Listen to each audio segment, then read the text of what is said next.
আজকের মজলিস আমরা বিগত কয়েক জুমা থেকে নামাজের বিষয়ে একটু আলোচনা করতেছি। নামাজের প্রসঙ্গটা ছিল আমরা সানা পড়ি, তাকবীরে তাহরিমার পড়ি। সানা পড়ার পরে আউযু বিল্লাহি মিনাশ শাইতানির রাজিম পড়ি। তো গত জুমায় আমরা আউযু বিল্লাহি মিনাশ শাইতানির রাজিম এই ব্যাপারে অনেকটা আলোচনা করেছি। এরপরে আমরা পড়ি বিসমিল্লাহির রহমানির রহিম। বিসমিল্লাহ হচ্ছে সকল বরকতের চাবিকাঠি। যে কাজের মধ্যে বিসমিল্লাহ নাই, এই কাজের মধ্যে কোনো বরকত নেই। একেবারে সাধারণভাবে বিসমিল্লাহ বলতে আমরা বুঝি বিসমিল্লাহির রহমানির রহিম।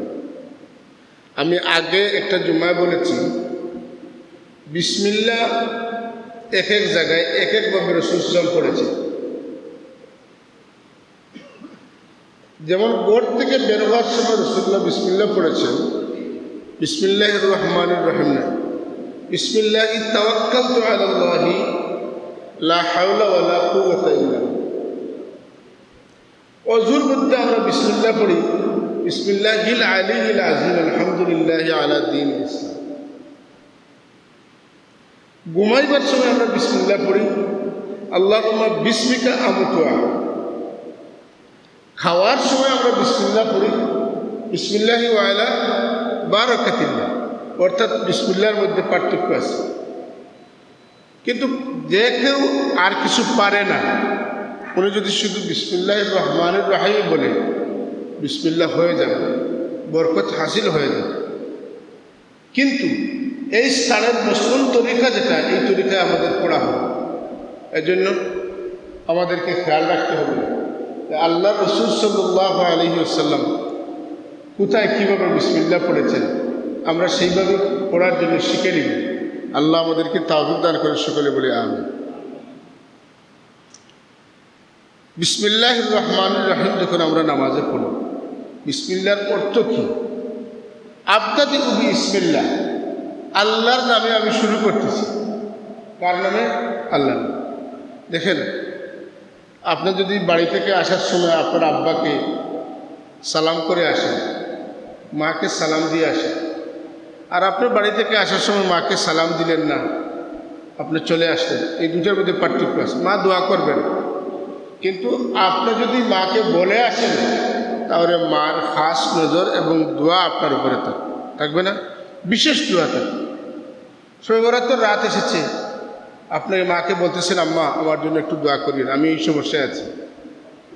আর শবে বরাতের রাত আসছে, আপনি বলেন নাই মা দোয়া করবেন, কিন্তু এই দুটি দোয়ার মধ্যে পার্থক্য হবে যে আমার ছেলেটা সে কোন জায়গায় আটকা পড়ছে, সে আমাকে বলে গেছে, আমি তো মা, আমার দায়িত্ব আছে, এজন্য আমার ছেলে আমাকে বলেছে। মার দোয়া কবুল হয়, বাবার দোয়া কবুল হয়, এই বিশ্বাস থেকে আমার ছেলে আমার কাছে দোয়া চেয়েছে, সুতরাং আমি আমার ছেলের জন্য দোয়া করব। তখন আপনার মন থেকে অন্তর বিগলিত হয়ে চোখের পানি কষ্টসিক্ত নয়নে আপনি দোয়া করতে পারবেন। আপনি নামাজে যদি বিসমিল্লাহ নাই পড়েন, বরকত হবে না ঠিক, কিন্তু যদি বিসমিল্লাহ পড়েন, তাহলে আপনি বলতেছেন আল্লাহ তোমার নাম নিয়ে আমি শুরু করতেছি। বিসমিল্লাহির রহমানির রহিম পড়ার সাথে সাথে আপনার আল্লাহর সাথে সম্পর্ক হয়ে গিয়েছে। সেই আল্লাহর নামে আপনি শুরু করতেছেন, যে আল্লাহ একাধারে রহমান এবং রহিম। সুবহানাল্লাহ। এজন্য বলা হয় যে নামাজের মধ্যে বিসমিল্লাহ পড়তে পেরেছে, সে জান্নাতের চাবি হাসিল করতে পেরেছে। নামাজের মধ্যে বিসমিল্লাহর দ্বারা জান্নাতের চাবি অর্জন হয়ে যায়। সুতরাং আমাদেরকে নামাজের মধ্যে বিসমিল্লাহ পড়তে হবে, এবং বিসমিল্লাহ পড়া কি সুন্নত। বলেন, বিসমিল্লাহ পড়া কি সুন্নত। আমরা নামাজ পড়ি, নামাজের মধ্যে ভিতরে যতটা ফরজ আছে, এই ফরজসমূহের মধ্যে কিয়াম করা ফরজ। নামাজের মধ্যে কিয়াম করাটাকে, আমরা যে দাঁড়িয়ে নামাজ পড়ি, এই কিয়াম করাটা ফরজ। কিন্তু নামাজের কিয়ামের মধ্যে আরও এই ফরজের ভিতরে অনেক সুন্নত আছে। বুঝেন না এই কথা? এগুলো আমাদেরকে খেয়াল রাখতে হবে। যেমন আমি যখন নামাজের জন্য দাঁড়াই, তখন কিবলামুখী হয়ে আপনার পায়ের আঙ্গুলসমূহ কিবলার দিকে রাখেন। আর শোবার তো রাত এসেছে, আপনি বাড়ি থেকে আসার সময় মাকে সালাম দিয়ে আসেন, মাকে সালাম দিয়ে আসেন, আর আপনার বাড়ি থেকে আসার সময় মাকে সালাম দিলেন না, আপনি চলে আসলেন, এই দুটার মধ্যে পার্থক্য হবে। যেনতেনভাবে না দাঁড়াইয়া আপনার পায়ের আঙ্গুলগুলো যদি কিবলার দিকে রাখেন, একটা সুন্নত দেয়। এরপরে আপনার দুইটা পায়ের মাঝখানে একেবারে যারা হালকা পাতলা লোক আছে তাদের জন্য 4 আঙ্গুল, আর যাদের ধরেন স্বাস্থ্য বড় তাদের জন্য আধ হাত। এটা আমাদের হানাফি মজহব মতো এটা সুন্নত, বুঝেন নাই? 1 বিগত মানে আধ হাত ফাঁকা রাখবেন। এই যেটা এটা কিন্তু সুন্নাহ। এটা এটা এটা প্রত্যেকটার পিছনে কিন্তু দলিল আছে। নাসাই শরীফের 892 নম্বর হাদিস এবং মুসন্নাফ আবি সাহেবার 7063 নম্বর হাদিসে এই কথাগুলো বলা হয়েছে। হাদিস শরীফ এসেছে যে আপনি নামাজের মধ্যে কমপক্ষে দাঁড়াবেন যখন আপনার আঙ্গুল, পায়ের আঙ্গুলগুলো কিবলামুখী রাখবেন, কমপক্ষে 4 আঙ্গুল অথবা আধ হাত জায়গা আপনি ফাঁকা রাখবেন। এটা হচ্ছে নামাজের মধ্যে দাঁড়ানোর সুন্নাহ। এরপরে আপনি যখন তাকবীরে তাহরিমা পড়বেন তখন আপনার দৃষ্টিতে থাকবে কোন দিকে? আপনি যে জায়গায় সিজদা দিবেন এই দিকে আপনার কি থাকবে? নজর থাকবে। এবং আপনি যখন হাত উঠাইবেন তাকবীরে তাহরিমা, যদি আমি সেদিন বলেছি, তখন কিন্তু মাথা ঝুঁকানো যাবে না, তখন মাথা আপনি খাড়া রাখবেন। এইভাবে করার পরে যখন হাত বাঁধবেন আস্তে করে আপনার মাথাটা সিজদার জায়গার দিকে নেবেন। আপনি নামাজ অবস্থায় যদি এইভাবে তাকান, আপনার মাথাটা কিবলার দিকে আছে, এটা এটা আপনি তো কিবলার দিকে রাখবেনই, বুঝেন নাই? কিবলামুখী হওয়া তো ফরজ, কিন্তু এই ফরজের মধ্যে আপনি যদি নামাজে দাঁড়ানোর পর তাকবীরে তাহরিমার পরে যখন হাত বাঁধবেন তখন আপনার দৃষ্টিটা যদি সিজদার জায়গায় থাকে তাহলে এটার দ্বারা একটা সুন্নত আদায় হবে। কী হবে বলেন একটু? কী হবে? সুন্নত আদায় হবে। সুন্নত তো আদায় করতে হবে। নামাজের মধ্যে ফরজ আছে, নামাজের মধ্যে ওয়াজিব আছে, নামাজের মধ্যে সুন্নত আছে, নামাজের মধ্যে কি আছে? মুস্তাহাব আছে। এই সবগুলি আপনাকে আমাকে আদায় করতে হবে। দেখেন, আমরা যখন হাত উঠাই, হাত উঠানোর সময় আমাদের হাতের তালুটা কিবলামুখী হতে হবে। ওই যে আপনি এইভাবে করলে হবে না, আমি সেদিন বলেছি এইভাবে করতে হবে। হাতের তালুটা কিবলার দিকে না, কিবলার দিকে। দেখেন, দাঁড়ানোর মধ্যে অনেকটা সুন্নত আছে, বসার মধ্যে সুন্নত আছে, এগুলো আমাদেরকে খেয়াল রাখতে হবে। এরপরে সেদিন আমি আরেকটা বলেছি যে কানের লতি পর্যন্ত হাত উঠাইতে হবে। এখানে বলেছি যে 4টা সিস্টেম আছে, 3টা, একটা কাঁধ পর্যন্ত, একটা কানের লতি পর্যন্ত, আর একটা কানের উপর পর্যন্ত। আমরা যেভাবে হাত বাঁধি এটার দ্বারা 3টা সুন্নত একাধারে আদায় হয়ে যায়। সুবহানাল্লাহ। কাঁধের উপরে উঠাইছি, কানের লতি পর্যন্ত পৌঁছাইছি, আর কানের উপর পর্যন্ত হাত গেছে, আর কিবলামুখী আমার হাতের তালু হয়েছে। সুতরাং আমার কি হয়েছে? একই সঙ্গে 3টা সুন্নত আদায় হয়ে গেছে। আল্লাহ রসুলের একাধারে 3টা হাদিসের উপরে আমি আমল করতে পেরেছি। আচ্ছা, আপনি যখন হাত উঠাইবেন তখন এইভাবে শক্ত করে হাতটা রাখবেন না। আপনি নর্মাল হাতের আঙ্গুলিগুলি কিভাবে রাখবেন? নর্মাল যেভাবে সাধারণত আমরা হাত রাখি, এভাবে যদি করি বড় হয়ে যাবে, এভাবে যদি করে ছোটো হয়ে যাবে, শক্ত হয়ে যাবে। আপনি তখন কি করবেন? আপনার হাতটাকে নর্মাল অবস্থায় রাখবেন। তার মানে এর মধ্যে কোনো তকল্লুফ বা কষ্ট নেওয়ার কোনো সুযোগ নেই। এটাও একটা সুন্নাহ। এজন্য আমাদেরকে প্রত্যেকটা সুন্নত সম্পর্কে অবগত হতে হবে। অনেকে বলতে পারেন এগুলা দিয়ে কি হবে? আল্লাহ রসুল যেভাবে করেছেন আপনি নামাজ তো ঠিক সেইভাবে পড়বেন। তখন পড়তে গেলে এইগুলো আপনাকে খেয়াল রাখতে হবে। এইভাবে অনেকটা সুন্নাহ আছে। ঠিক আমি যখন সানা পড়ব, সানা পড়ার পরে আমরা বিসমিল্লাহ পড়ব। বিসমিল্লাহ পড়াটা কি? সুন্নাহ। বিসমিল্লাহর মাধ্যমে বরকত হাসিল হয়, বিসমিল্লাহর মাধ্যমে জান্নাত হাসিল হয়, জান্নাতের চাবি হাসিল হয়, বিসমিল্লাহর কারণে হাউজে কাউসারের পানি নসিব হয়। বিসমিল্লাহ অত্যন্ত গুরুত্বপূর্ণ একটা বিষয়। এজন্য আমাদের সবাইকে বিসমিল্লাহ পড়তে হবে। এই যে আমরা সানা পড়ি, সানাটা পড়া কি? সানা পড়া সুন্নত, সানা পড়া সুন্নত। এবং সানা কিন্তু খুব একটা ইন্টারেস্টেড পর্ব। নামাজের মধ্যে সানা পড়াটা খুবই ইন্টারেস্টেড পর্ব। কীভাবে? যে আপনি যখন সানা পড়তেছেন তখন সরাসরি আল্লাহর সাথে কথা বলতেছেন। আপনি বুঝতেছেন যে আল্লাহ আমার সামনে, আমি আল্লাহর সাথে বলতেছি। আমি বললাম আপনি ভালো আছেন, তার মানে উনি কি বাড়িতে নাকি আমার সামনে? সামনে। কথা বুঝেন নাই? সুবহানাকাল্লাহুম্মা, হে আল্লাহ আপনি পুত পবিত্র, আপনি পুত পবিত্র। কার সাথে? আপনি সরাসরি আল্লাহর সাথে বলতেছেন।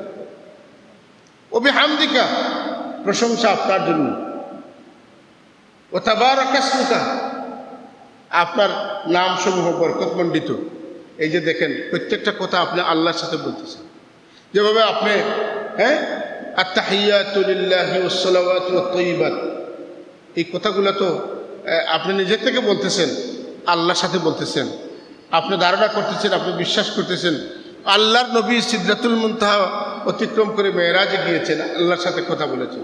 আর আমাকে আল্লাহ সুযোগ দিয়েছেন আমার জায়নামাজে বসে আমি আল্লাহর সাথে কথা বলতে পারবো। এটা নামাজ তো মুমিনের জন্য মেরাজ না, as-সালাতু মেরাজুল মুমিন। কেমনে হবে? এই সব বিষয় মিলেই তো মেরাজ হবে।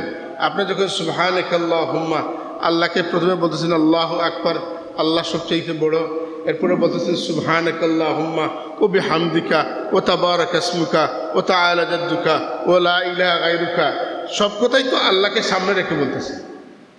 এই পর্বটা কিন্তু খুব স্বাদের। আমরা যারা নামাজকে অনুভব করে পড়ি, আমরা যারা নামাজকে বুঝে পড়ি, নামাজের একটা স্বাদ আছে। এই স্বাদগুলো তখন অনুভব হয় যখন আপনার অনুভূতিতে আল্লাহর হাজিরি থাকবে এবং আপনার কথাগুলো আপনি বুঝবেন, তখন নামাজ আপনার জন্য একটা স্বাদের বস্তু হবে। নামাজের দ্বারা আপনি আত্মতৃপ্তি অনুভব করবেন, নামাজের মাধ্যমে আপনার জীবনটাকে আপনি শান্তি করতে পারেন। আমরা সব পড়ি কিন্তু তার অনুভূতি চেতনা আমাদের মধ্যে থাকে না।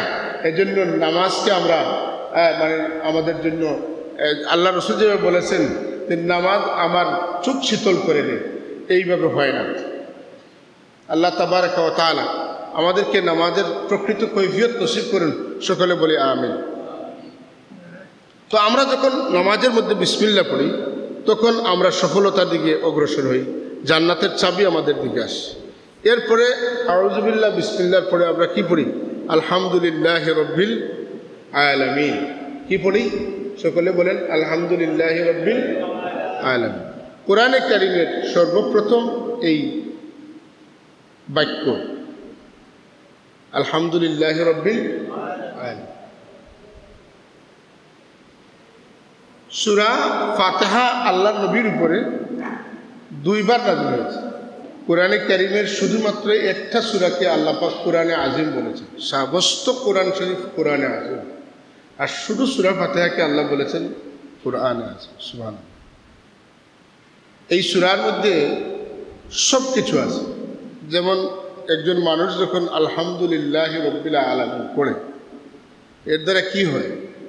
মানুষ আল্লাহর নিয়ামতের শুকরিয়া আদায় করতে, এবং আল্লাহর ওয়াদা হচ্ছে যারা নিয়ামতের শুকরিয়া আদায় করবে আল্লাহ তাদেরকে নিয়ামত আরো বাড়াইয়া দেবে। সুবহানাল্লাহ। লাইন শাকারতুম লাআযীদান্নাকুম, লাইন শাকারতুম, যদি তোমরা শুকরিয়া আদায় করো, লাআযীদান্নাকুম, অবশ্যই আমি নিয়ামত বাড়িয়ে দেব। তাহলে আমরা যখন নামাজে দাঁড়াইয়া আল্লাহর শুকরিয়া আদায় করি, আলহামদুলিল্লাহি রাব্বিল আলামিন বলি, তাহলে আল্লাহর ওয়াদা কি? আমাদেরকে নিয়ামত বাড়াইয়া দিবেন। সুতরাং আমরা আল্লাহর শুকরিয়া আদায় করব যাতে আমরা নিয়ামত বৃদ্ধি পাই, আমাদের জন্য আল্লাহ পাক যেন নিয়ামত আরও বাড়িয়ে দেন। এই নিমিত্তে এই কথা মনে রেখে আমরা শুকরিয়া আদায় করব। একদিকে আল্লাহর শুকরিয়া আদায় হবে, অপরদিকে আমার ব্যক্তিগত লাভও হবে। কি হবে? আল্লাহ আমাকে যত নিয়ামত দিয়েছেন সেই নিয়ামতগুলো আরও বাড়িয়ে দেবেন। সুবহানাল্লাহ। আলহামদুলিল্লাহ যখন আমরা বলি তখন আল্লাহ রাব্বুল আলামিন আমাদের উপরে খুশি হয়ে যায়, কারণ এটা কৃতজ্ঞতার বাক্য। কি বলেন? এটা কৃতজ্ঞতার বাক্য। আমরা যদি কোনো কাজ করি, ভালো কাজ করি, কারো উপকার করি, তাহলে চাই না চাই অন্তত মনের মধ্যে কেউ যদি শুকরিয়া আদায় করে, মন থেকে একটা খুশি আসে না, এই মানুষটা কৃতজ্ঞ। কি বলেন? আর যে মানুষ শুকরিয়া আদায় করে না, ভুলে যায়, ওর প্রতি মন খারাপ হয়। আসলে দেখেন আমরা যে কত নিয়ামত ভোগ করতেছি তার কোনো শেষ নেই। আমরা প্রতিনিয়ত নিয়ামতের সাগরের মধ্যে আছি, আমরা অনুভব করতে পারি না। প্রতিটি ক্ষেত্রেই আমরা নিয়ামত পাচ্ছি। তো আমরা যে নিয়ামত পাইতেছি, নিয়ামত ভোগ করতেছি, এজন্য আল্লাহ রাব্বুল আলামিনকে আমাদের বদলা দেওয়ার মতো কিছু নেই, কারণ এগুলার পরিবর্তে কিছু দেওয়ার মতো ক্ষমতা আমাদের নাই। কিন্তু আল্লাহ চান তার বান্দা যেন তার পক্ষ থেকে নিয়ামত একটাবার যদি বলে আল্লাহ আপনাকে ধন্যবাদ, বুঝলেন নাই? আমরা আলহামদুলিল্লাহ, মারহাবা, থ্যাংক ইউ, এইগুলা বলি না? তো আপনি যেমন আল্লাহ অসংখ্য নিয়ামত দিচ্ছেন, আর আপনি দাঁড়াইয়া বলতেছেন যে আল্লাহ আমি তো আপনার কৃতজ্ঞ, আপনার শুকরিয়া আদায় করতেছি, আপনি আমাকে দান করতেছেন, তখন আল্লাহ খুশি হয়ে যায়। আলহামদুলিল্লাহ, আমরা সকলে বলি আলহামদুলিল্লাহ। এটার অভ্যাস করতে হবে। আপনাকে কেউ যদি কিছু দেয়, আমাদের দেশে এগুলোর প্রচলন কম। সালাম দিলে জবাবটা মানুষ দিতে চায় না, বুঝেন না, আওয়াজ বন্ধ হয়ে যায় সব। কিন্তু উচিত কি, আপনাকে যখন একজন সালাম দিবে তাকে শুনাইয়া আপনার জবাবটা দেবেন ওয়ালাইকুম আসসালাম রহমতুল্লাহ। যদি উনি রহমতুল্লাহ পর্যন্ত বলে আপনি বারাকাতুহ পর্যন্ত বলবেন। আপনি যদি উনি যদি বারাকাতুহ পর্যন্ত বলে আপনি মাগফিরাতুহ পর্যন্ত বলবেন, বাড়াইয়ে দেবেন।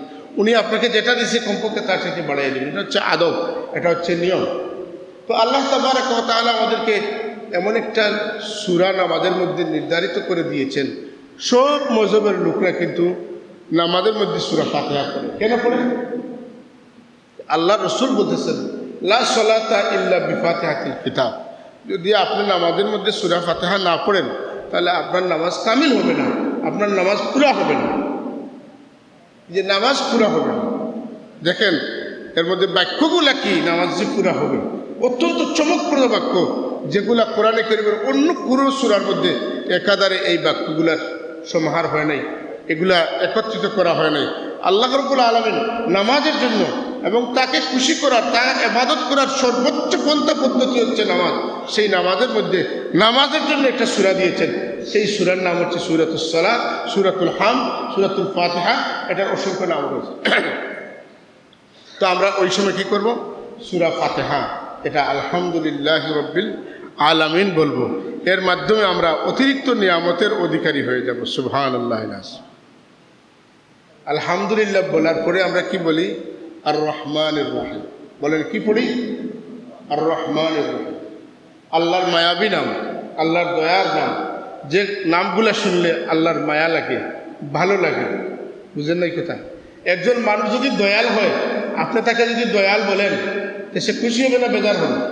মানুষ যদি এমন হয়, আল্লাহও চান যে আপনি আল্লাহকে দয়াল বলেন। দেখেন কোরআনে কারীমের প্রথম আয়াত আলহামদুলিল্লাহি রব্বিল আলামিন, এরপরের আয়াত কি? আর রহমান। এই যে রহমান রহিম নাম, এই দুইটা নাম যখন বান্দা উচ্চারণ করে তখন বান্দা দুনিয়া এবং আখিরাতে আল্লাহর ভালোবাসা পাওয়ার উপযুক্ত হয়ে যায়। দুনিয়া এবং আখিরাতে আল্লাহর মহব্বত পাওয়ার উপযুক্ত হয়ে যায়। আমি সারাটা জীবন ভর দৈনন্দিন কমপক্ষে নামাজে যখন দাঁড়াইছি তখন আমি বলেছি আর রহমান রহিম, তুমি পরম করুণাময় এবং দাতা। আজকে আমি বিপদে আছি, তুমি পরম করুণাময় দাতা। তোমাকে বললাম সারাটা জীবন, আমি এর বদলা কি পাবো? এখন আমাকে আপনি দয়া করবেন। আর আল্লাহর দয়া মানি, যাকে আল্লাহ দয়া করবেন আল্লাহ তাকে জাহান্নামে দিবেন না, জান্নাতে দিবেন। জান্নাতে দিবেন। আমার কথা আপনারা বুঝতেছেন না? আপনি যদি কাউকে দয়া করেন, বৃষ্টির সময় তাকে খোলা জায়গায় রাখবেন, রোদের সময় তাকে খোলা জায়গায় রাখবেন, নাকি তাকে ছায়ায় এবং বৃষ্টি লাগে না এমন জায়গায় নিয়ে আসবেন? যেখানে ছায়া আছে, মায়া আছে, যেখানে বসার জায়গা আছে, আপনি সেখানে তাকে নিয়ে আসবেন। তাহলে আমরা বললাম আর রহমানির রহিম, আলহামদুলিল্লাহি রাব্বিল আলামিন, আর রহমানির রহিম।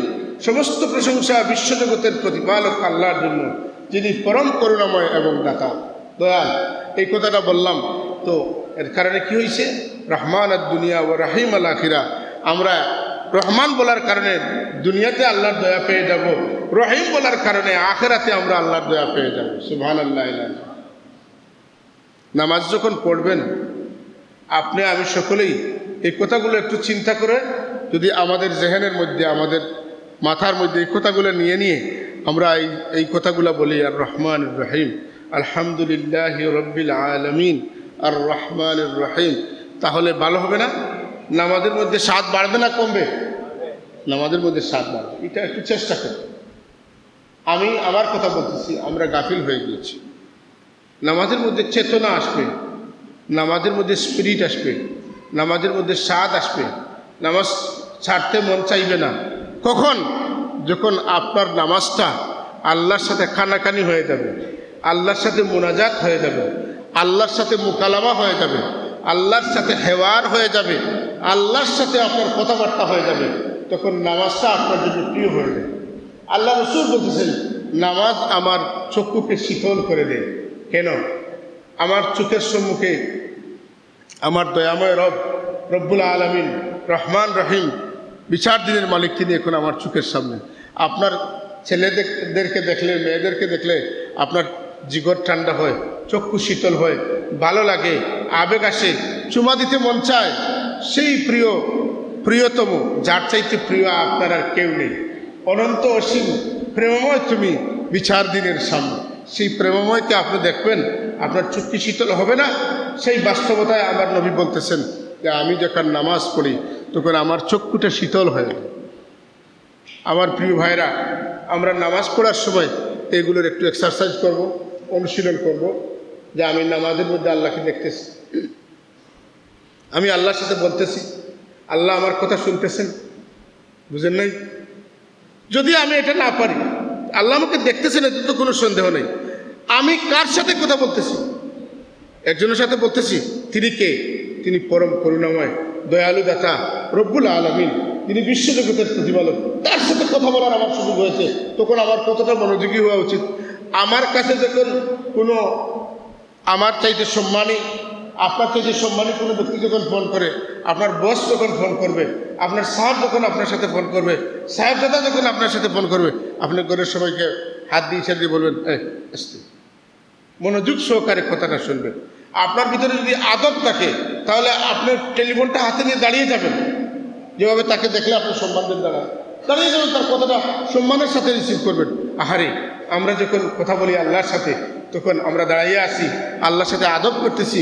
হ্যাঁ, আমার হাতটা বাঁধা আছে, আমি আমাকে দোষী সাব্যস্ত করে আল্লাহর সাথে দাঁড়াইছি।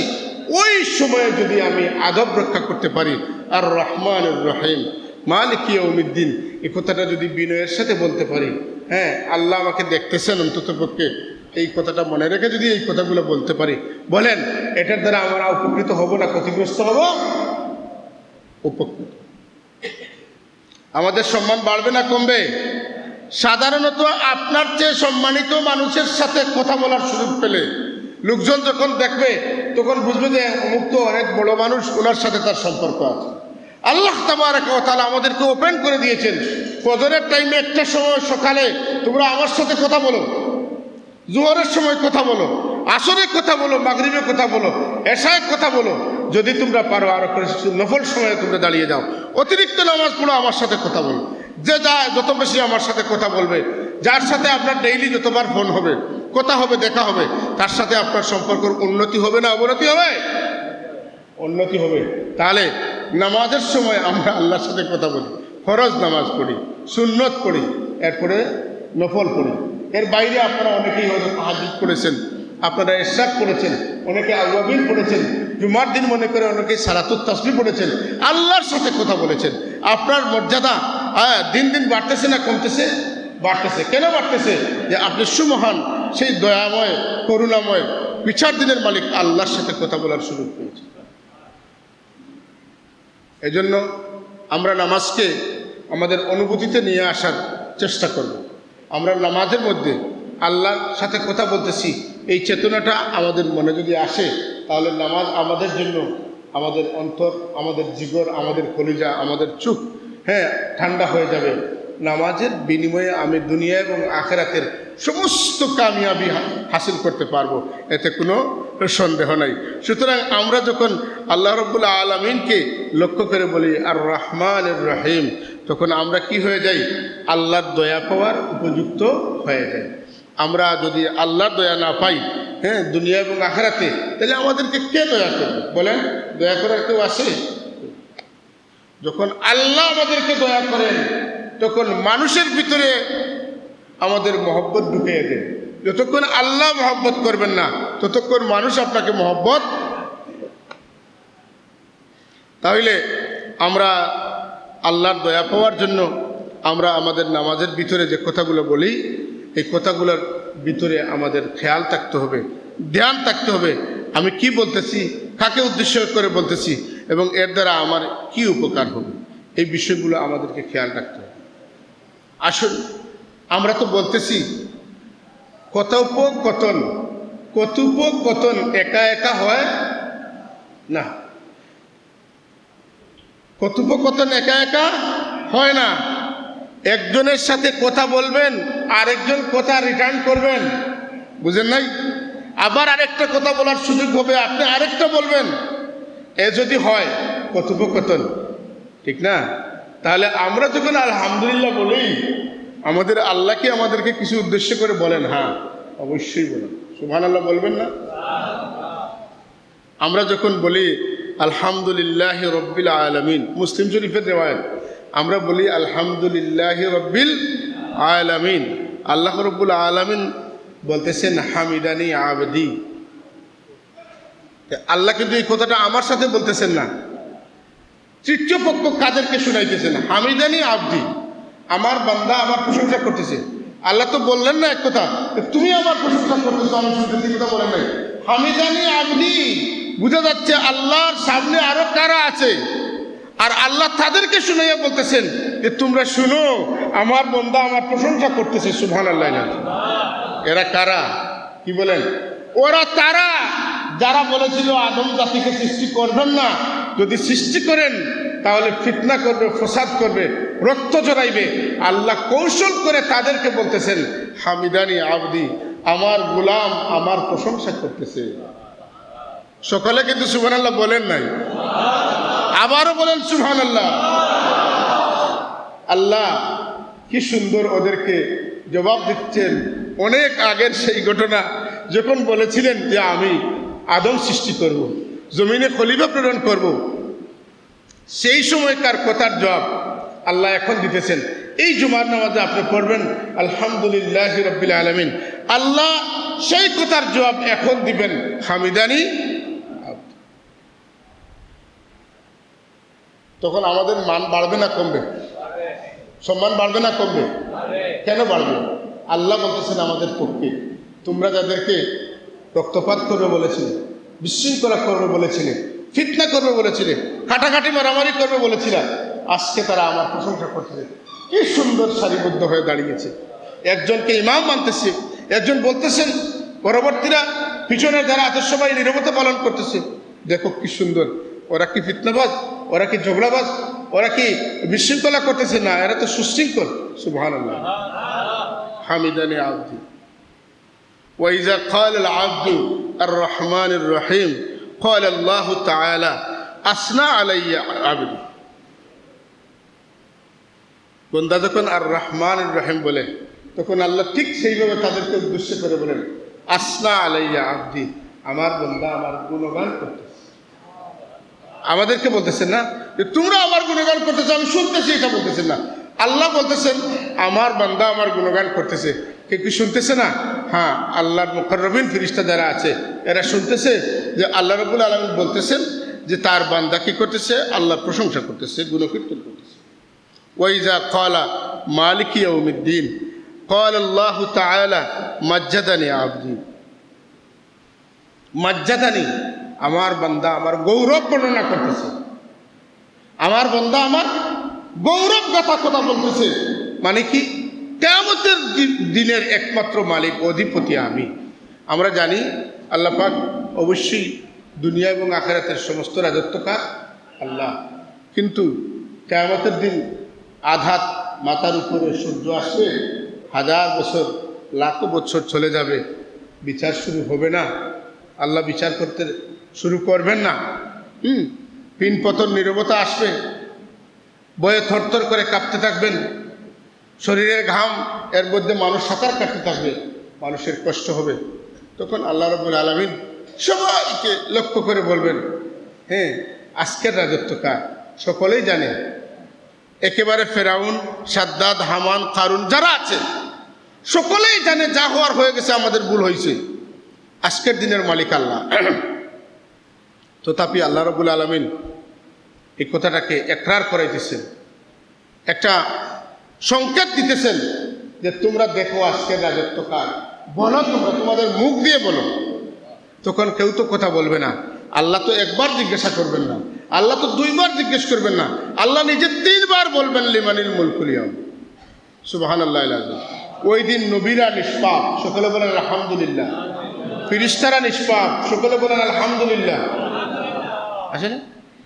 ওই নিষ্পাপ মানুষগুলো ভয় পাইবে। ফেরেশতাদের কোনো হিসাব হবে, নবীদের কোনো হিসাব হবে না, ওই নিষ্পাপ মানুষগুলো ভয় পাইবে। আল্লাহ রাব্বুল আলামিন কোরআনে কারীমের মধ্যে বলতেছেন, ইয়াউমা ইয়াকুমুর রূহু ওয়াল মালাইকাতু সাফফা লা ইয়াতাকাল্লামুনা, কেউ কথা বলবে না। আহারে, আল্লাহ লা ইয়াতাকাল্লামুনা বলে থামেন নাই। আমার ভাইদের মধ্যে কিছু কিছু আছেন লা ইয়াতাকাল্লামুনা পর্যন্ত অর্থ বুঝেন, ইল্লা বিইজনির অর্থ এবং তাফসীর বুঝতে চান। শুনেন, এই দিন একজনের ইজাজত আছে কথা বলার, সুবহানাল্লাহ বলবেন না? একজনের ইজাজত আছে, আর কেউ কথা বলার সাহস পাবেন না। আদম আলাইহিস সালাম, নূহ আলাইহিস সালাম, ইদ্রিস আলাইহিস সালাম, সুলাইমান আলাইহিস সালাম, দাউদ আলাইহিস সালাম, ইব্রাহিম আলাইহিস সালাম, ইসমাইল আলাইহিস সালাম, ঈসা আলাইহিস সালাম, মূসা আলাইহিস সালাম, এই নবী সর্বোচ্চ মর্যাদার অধিকারী নবী, কেউ কথা বলে নীরব।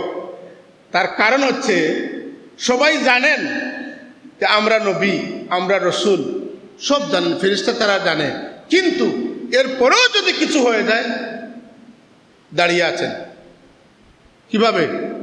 সারিবদ্ধভাবে। সফ ভাঙবেন না। নামাজের সফটা সোজা করা কি নামাজের অংশ। যে নামাজের কারণে সফ বাঁকা হয়, সেই ইমাম নামাজের কারণে ইমামের অন্তর বাঁকা হয়ে যায়। এজন্য আল্লাহর নবী নামাজে দাঁড়ানোর পূর্বে যখন একামত হইতো, এরপরে বলতেন সাউউ সুফুফাকুম, এ আমার সাহাবীরা তোমরা লাইন সোজা করো। ফাইন্না তাসওয়িয়াতুস সুফুফ মিন ইকামাতিস সালাহ, কারণ নামাজের মধ্যে সব সোজা করাটা এটা নামাজের অংশ। আমরা তো আজকাল সব সোজা করার জন্য বলার প্রয়োজন হয় না, কেন? সব তো সোজা করে দেয়াই আছে, বুঝেন নাই? এরপরেও অনেক লোক সবটা সোজা করে না। এই জন্য মনে রাখবেন যে আমরা নামাজের মধ্যে সবটা সোজা রাখবো, রাখার চেষ্টা করব, সব পাকা করব না, আমার জন্য যাতে নামাজের কোনো বিঘ্ন না ঘটে, এটা আমরা সকলে চেষ্টা করব। খেয়াল রাখতে পারবেন তো ইনশাল্লাহ? কি বলেন, খেয়াল রাখা যাবে না? সবাই দাঁড়িয়ে থাকবেন। ইল্লা বিইজনিহি, কি বলেন? ইয়াউমা ইয়াকুমুর রূহু ওয়াল মালাইকাতু সাফফান লা ইয়াতাকাল্লামুনা, এরপরে কি? ইল্লা বিইজনি আছে তো না? আমি বলতেছি এখানে শত শত হাফিজ কোরআন আছেন। ইল্লা বিইজনিহি, তবে যাকে অনুমতি দেয়া হয়েছে তিনি বলতে পারবেন, অসুবিধা নেই। সুবহানাল্লাহ বলবেন না? কাকে অনুমতি দেয়া হয়েছে? যিনি আমার মতো মানুষ, তোমার মতো মানুষ, তাকে নয়, যাকে আল্লাহ বন্ধু হিসাবে গ্রহণ করেছে। হাবিবুল্লাহ, হাবিবুল্লাহ, হাবিবুল্লাহ, ওনার খেতাব কি, লকব কি? হাবিবুল্লাহ, যিনি, তাকে অনুমতি দেওয়া হয়েছে। ইল্লা বিইজনি ইয়াউমা ইয়াকুমুর রূহু ওয়াল মালাইকাতু সাফফান লা ইয়াতাকাল্লামুন ইল্লা মান আযিনা লাহুর রহমানু ওয়া ক্বালা সাওয়াবা। মান আযিনা, যাকে ইজাজত দেওয়া হয়েছে। ইজাজত কাকে দেওয়া হয়েছে? আল্লাহর নবী বলতেছেন, ও আনা খাতিবুন ইযা আনসাতু, সেই দিন সকল তোমরা হবে মুখাতব আর আমি হইব খতিব। আপনারা সবাই শুনতেছেন, আমি বলতেছি, ঠিক না? প্রত্যেক মসজিদের খতিবরা বলতেছেন, আর যারা বসে আছেন এরা শুনতেছেন, ওরা নীরব আর খতিব সরব। সেই দিন ময়দানে মাহশরে তামাম নবীর উম্মত, সকল মানুষ, কোনো ধর্ম বর্ণ বাকি নেই, সকলে আছেন, কেউ কথা বলবে না।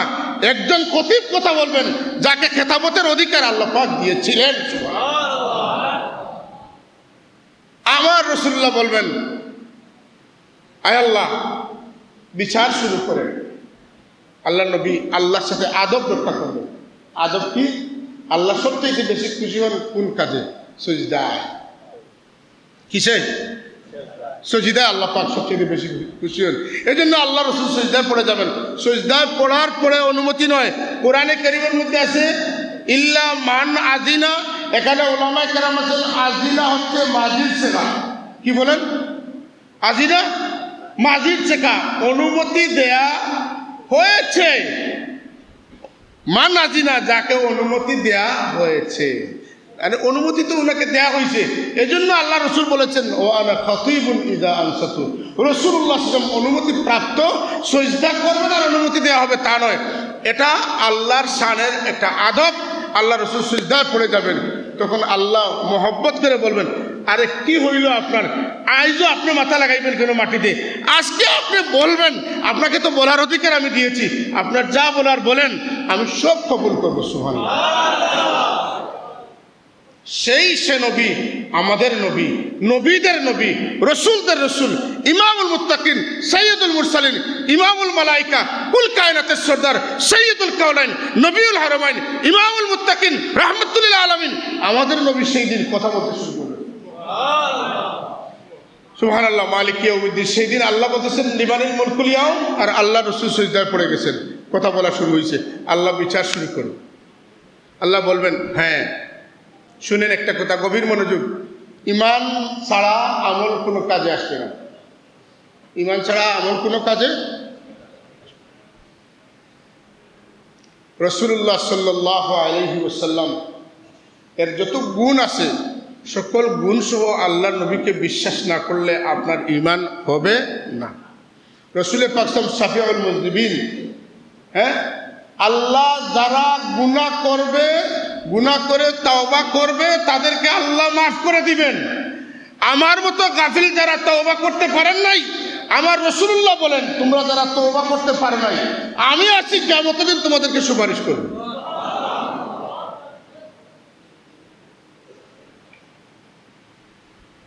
আজকে সেই নবী নিয়ে কথা হচ্ছে, আশ্চর্য যে আমাদের নবী নাকি 40 বছরের নবী হয়েছেন, আর 23 বছরের জিন্দগি এটা ফলো করতে হবে, আর বাকি 40 বছর বেকার। শোনো, ইমান নিয়ে তো বাঁচতেছো না, ইমান নিয়ে মরতেও পারবে না। ইমান এখন নাই, মরার সময় ইমান আসবে না। আল্লাহর নবীর জিন্দগির প্রতিটি মুহূর্ত, তার জন্ম থেকে নিয়ে তার ওফাত পর্যন্ত, আল্লাহর সাথে দেখা করা পর্যন্ত প্রত্যেকটি বিষয় আমাদের জন্য অনুসরণীয়। আল্লাহর নবী নবুয়ত জাহির হওয়ার পরে সংগঠন করেছেন নাকি হিলফুল ফুজুল হুজুর ছোটবেলায় করেছিলেন? ছোটবেলায় করেছিলেন। বলেন, হুজুর নবুয়ত জাহির হওয়ার পরে কি হিলফুল ফুজুল গঠন করেছিলেন নাকি তার ওই 12-14 বছর বয়সে করেছিলেন? হুজুররা আজকে এই সংগঠনের নাম দিতেছেন, সেই সংগঠনের নাম দিতেছেন, আপনার সংগঠনের নাম দেয়া হারাম। যদি আমার নবী হিলফুল ফুজুল না করতেন তাহলে আপনি সংগঠন করতে পারতেন না। তাহলে আপনি বলতেছেন 40 বছরের পরের বিষয়গুলো ফলো করবেন, আগেরটা করবেন না, তাহলে আপনি কোনো সংগঠনের অধিভুক্ত হতে পারবেন না, কোনো সংগঠনের নাম রাখতে পারবেন না। আমার রাসূল সংগঠন করেছেন বিদায় আজকে আপনি সংগঠন করতে পারতেছেন। বেয়াদবি করবেন না। আমাদের কারোর সাথে ব্যক্তিগত কোনো রুশ নেই, কিন্তু নবীর শানে যারা বেয়াদবি করে তাদের সাথে কিয়ামত পর্যন্ত আমাদের আদাওয়াতি থাকবে, কারণ এই আদাওয়াতটাও ঈমান। আর যারা নবীকে মহব্বত করে তাদের সাথে মহব্বত রাখাটাও লিমানিল মুলকুল ইয়াউম। আল্লাহ রাসূল সাল্লাল্লাহু আলাইহি ওয়াসাল্লাম বলতেছেন যে আল্লাহ যখন বলবেন, বান্দা যখন বলবে মালিক ইয়াউমিদ্দিন, তখন আল্লাহ তার ফেরেশতাদেরকে বলবেন মাজ্জাদানি আবদি, আমার বান্দা আমার গৌরব বর্ণনা করতেছে। সুবহানাল্লাহ। হাজরিন, এরপরে বান্দা যখন বলে ইয়াকা নাবুদু ইয়াকা নাস্তাইন, এর মানে কি? বান্দা আল্লাহর কাছে নিজেকে সুপর্দ করে, আমি কিছুই না, সব আমার সব কিছুই তোমার জন্য। ইয়াকা নাবুদু, আমি তোমার গোলামি করি আর তোমার কাছে সাহায্য চাই। বলেন আল্লাহ পাক তখন এত খুশি হন, হ্যাঁ, বলেন হাজা বাইনি ও বাইনা আবদি ওলে আবদি মা সাল। হাজা বাইনি ও বাইনা আবদি, এই বিষয়টা আমি এবং আমার বান্দার মধ্যে, বান্দা যা চাইবে আমি তাকে দিয়ে দিব। সুতরাং একজন নামাজি মানুষ কোনো মানুষের কাছে চেয়ে বাঁচতে হবে না। নামাজ যদি নামাজ হয়ে যায়, আল্লাহ রাব্বুল আলামিন আপনার রিজিকের ব্যবস্থা করবেন। বিরাদরানে ইসলাম, বিভ্রান্তিকর কথাবার্তা শুনে আজকে সাধারণ মানুষ যারা ইউটিউব দেখে মুসলমানি করতেছে, যারা টেলিভিশন দেখে মুসলমানি করতেছে, তাদের ইমানকে খুব সহজে নষ্ট করা হচ্ছে। কথা বুঝেন নাই? আপনারা টেলিভিশন দেখেন, ইউটিউব দেখেন ঠিকই আছে, কিন্তু মূল বিষয়টা আপনাদের মনে রাখবেন। আগের মুসলমানরা যেভাবে মুসলমানি করেছে, এর বাইরে গিয়ে কোনো মুসলমানি করতে গেলে আপনি চিন্তা করবেন কথাটা সঠিক না বেঠিক। কারণ আল্লাহ রাব্বুল আলামিন নিজে একটা মেকদার দিয়েছেন, একটা পাল্লা দিয়েছেন। যারা আগের মুমিনদের পথ থেকে নতুন পথে চলবে এরা গুমরা হয়ে যাবে।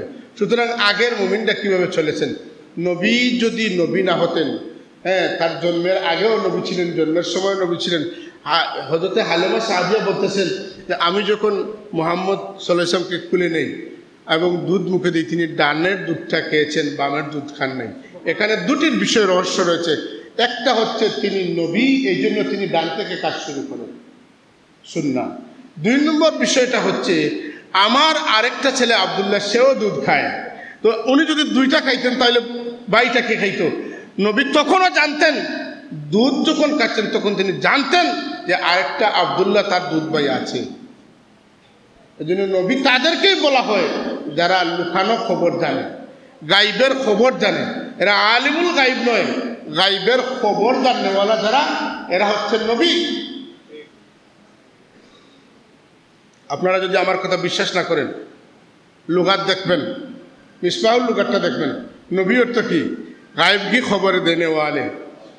আমি আমার নবীকে আলিমুল গাইব বলতেছি না, আলিমুল গাইব হচ্ছেন আল্লাহ। আলিমুল গাইবি ওয়াস শাহাদা, এটা আল্লাহর গুণ। কিন্তু আল্লাহ তার নবীকে মুখবিরুল গাইব, গাইবের খবর দেনেওয়ালা হিসেবে ঠিক করেছেন।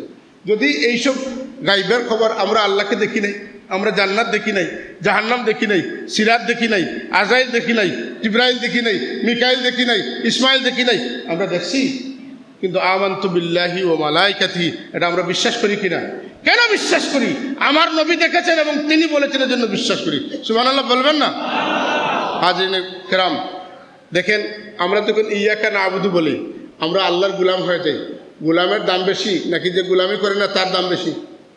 যে চাকরি করে তার দাম বেশি, না যে তার চাকরি বাকরি নাই বেকার তার দাম বেশি? এই ধরেন একটা উদাহরণস্বরূপ বলতেছি, একটা কনস্টেবল, পুলিশের একজন কনস্টেবলকে যদি আপনি দুর্ব্যবহার করেন, খারাপ ব্যবহার করেন, অন্যায় ব্যবহার করেন, তাহলে আপনার রেহাই নেই। কেন? উনি সরকারের কি নথিভুক্ত একজন কর্মচারী, সরকারের একজন কর্মকর্তা, একজন কর্মচারী যার কাজ আছে, তিনি সরকারের কাজ করেন, তার সম্মান আমার থেকে বেশি আমি যদি সরকারি কাজ না করে থাকি। সুতরাং আমরা যদি ইয়াকা নাবুদু বলে আল্লাহর গোলামিতে ঢুকে যাই, তাহলে আমাদের দাম বাড়বে না কমবে? আপনারা আমার কথা বুঝেন নাই? আল্লাহর গোলামিতে যদি আমরা ঢুকে যাই, আমাদের মূল্যায়ন দামটা কমবে না বাড়বে? অনেক বাড়বে। এটা তো দুনিয়ার চাকরিজীবী দিয়ে আপনাদেরকে বুঝাইলাম। আমরা আল্লাহর গোলাম হয়ে যাই, আল্লাহর চাকর হয়ে যাই, দুনিয়া এবং আখিরাতে আমাদের মূল্যায়ন বেড়ে যাবে। এটা হচ্ছে একটা বড় দরজা। যাই হোক, এরপরে আমরা আমার কথা শেষের দিকে নিয়ে যাচ্ছি। আজকে এই নামাজের বিষয়টা আপাতত শেষ করব, হজের বিষয়ে কিছু বলতে হবে। এরপরে আমরা বলি ইহদিনাস সিরাতাল মুস্তাকিম। কি বলেন? সিরাতাল্লাযীনা আনআমতা আলাইহিম। আমরা কিন্তু এই একটা মানে একেবারে বিশ্ব রোডে উঠে গিয়েছি। সুবহানাল্লাহ বলেন। এই রোডেই আপনাকে আমাকে যেতে হবে আল্লাহর দরবারে। সিরাতাল্লাযীনা আনআমতা আলাইহিম।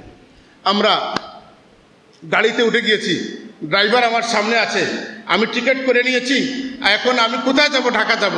ড্রাইভার আমাকে নিয়ে যাত্রাবাড়ি নিয়ে দিবে, বুঝেন নাই? আমার ঢাকা যাওয়া হয়ে গিয়েছে, আমি একা যাই নাই, আমি একা যেতে পারবো না, বুঝেন নাই? যিনি চিনেন, যিনি রাস্তা অতিক্রম করেছেন, তার সাথে আমি তার সঙ্গ নিয়েছি। আর তার সঙ্গ নেওয়ার কারণে আমার আর ঢাকা যেতে কোনো চিন্তা নেই। আমাকে মাঝখানে একবার নাস্তা করানো হবে, আমি 20 মিনিটের ভিতরে আবার গাড়িতে চলে আসবো, আবার আমি যেখানে যাওয়ার জন্য আবার ছুটবো, সেখানে আমি পৌঁছে যাব। সুতরাং ইহদিনাস সিরাতাল মুস্তাকিম সিরাতাল্লাযীনা আনআমতা আলাইহিম, নাজাত পাওয়ার জন্য এই বাক্যের চাইতে বড় আর কোনো বাক্য হইতে পারে না। এই জন্য আমরা কি করব? আমরা যদি ইয়াকা নাবুদু ওয়া ইয়াকা নাস্তাঈন ইহদিনাস সিরাতাল মুস্তাকিম সিরাতাল্লাযীনা আনআমতা আলাইহিম পর্যন্ত বলে ফেলি, তাহলে আমরা কার সঙ্গে হইছি? মান নবিয়িন ওয়াস সিদ্দিকিন ওয়াস শুহাদা ওয়াস সালিহিন ফাফাযাল আবদু ফিদ দারাইন। এদের সঙ্গী যে হয়ে গিয়েছে, তার দুনিয়া এবং আখিরাতে সে সাকসেসফুল হয়ে গেছে। গায়রিল মাগদুবি আলাইহিম ওয়ালাদ দালিন, ওদের সাথে যদি আমরা যাই, উপায় নাই। সিরাতাল্লাযীনা আনআমতা আলাইহিম, তাদের সাথে আমাদেরকে যেতে হবে। আজকে মুমিন হয়ে মুসলমান হয়ে যারা ইহুদিদের সাথে আমাদেরকে ঠেলে দিতে চায়। আমি কয়েক জুমা আগে বলেছি, রমজানের আগে বলেছি, আজকে ইহুদিদের প্রশংসা করা হচ্ছে যে ইহুদি, ইব্রাহিম আলাইহিস সালাম ইহুদি ছিলেন, অমুক ইহুদি ছিলেন, এই কথা বলা হয় নাই? আমি তার জবাব দিয়েছি, আপনারা শুনেছেন।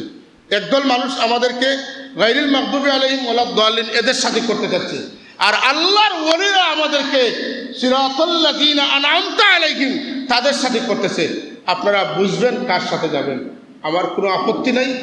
আপনি যদি যাইতে চান নুওয়াল্লিহি মা তাওয়াল্লা ওয়া নুসলিহি জাহান্নাম, আর যদি সিরাতাল লাযিনা আনআমতা আলাইহিম এটা করতে পারেন, তে আল্লাযিনা আনআমাল্লাহু আলাইহিম মিনান নাবিয়্যিনা ওয়াস সিদ্দিকিনা ওয়াস শুহাদাই ওয়াস সালিহিন, এরপরে কি ও হাসুনা উলাইকা রফিকা, এর চাইতে ভালো সং সাথী আর হইতে পারে না। আল্লাহ দুনিয়াতে আমাদেরকে পাঠাইছেন একটা ভালো সং ধরার জন্য। ভালো সং যদি ধরতে পারি অটোমেটিক জায়গা পর্যন্ত পৌঁছে যাব, আর যদি সং ধরতে না পারি যাওয়াটা খুব কঠিন হবে। আল্লাহ আমাদেরকে উত্তম সংসর্গ দান করুন। সকলে মহব্বতে মন থেকে পড়ি আলহামদুলিল্লাহ। মুসল্লিয়ানে কেরাম, অনেকেই আমার কথার সাথে দ্বিমত পোষণ করতে পারে। যদি দ্বিমত করেন, আপনার প্রশ্ন থাকে, আমি আছি, আমাকে হুজরায় আমি বসি, আমাকে প্রশ্ন করবেন, আমি আপনাকে কোরআন এবং সুন্নাহর মাধ্যমে বুঝ দেওয়ার চেষ্টা করব। আর আপনি এটা করেনি, আমি এটা করবই যাই বুঝান, এটা কিন্তু বিপজ্জনক চিন্তা। আপনি সঠিক এবং বেঠিক একটু চিন্তা করবেন। আগের মুমিনটা কোন তরিকায় চলেছে, আপনি কোন পথে চলতেছেন, এই বিষয়টা একটু চিন্তা করবেন। আমাদের দায়িত্ব যেটা আমরা বলতেছি, আল্লাহ আপনাকে আমাকে সবাইকে হেদায়েত করুন। সকলে বলি আমিন। আল্লাহুম্মা সাল্লি আলা সাইয়্যিদিনা মুহাম্মদ وعلى آل سيدنا محمد صلاة دائمة مقبولة تؤدي بها عنا حقه العظيم. ربنا تقبل منا إنك أنت السميع العليم وتب علينا إنك أنت التواب. আয় আল্লাহ, আমাদের আশা যাওয়া বলা শোনা সব কিছুকে তুমি কবুল ও মঞ্জুর করে নাও। আল্লাহ জুমার দিনের খাতিরে তোমার ওলির ওসিলে আমাদেরকে মাফ করে দাও। আল্লাহ তোমার মকবুল ওলির দরজাতকে বুলন্দ করে দাও। আল্লাহ তোমার ওলিদের সাথে আমাদেরকে দুনিয়া এবং আখিরাতে হিসেবে কবুল করে নাও। আয় আল্লাহ, আমাদের আকীদাকে দুরুস্ত করে দাও। আমাদেরকে সহি রাস্তার উপরে টিকে থাকার তৌফিক এনায়েত করো। আয় আল্লাহ, আমাদের সকলের আম্মা আব্বা উস্তাদদেরকে মাফ করে দাও। আমাদের বুজুর্গানে দিনদের দরজাতকে বুলন্দ করে দাও। দরগা মহল্লার সমস্ত মুর্দেগানদের মাফ করে দাও।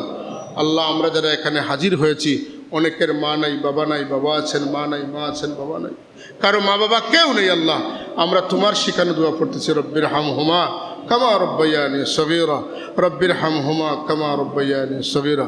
আল্লাহ, আমাদের দিলের জায়েজ মাকাসিদগুলোকে পুরা করে দাও। অনেকেই দোয়া চেয়েছেন বিশেষ হাজতে, হাজতগুলোকে নেক বানিয়ে পুরা করে দেন।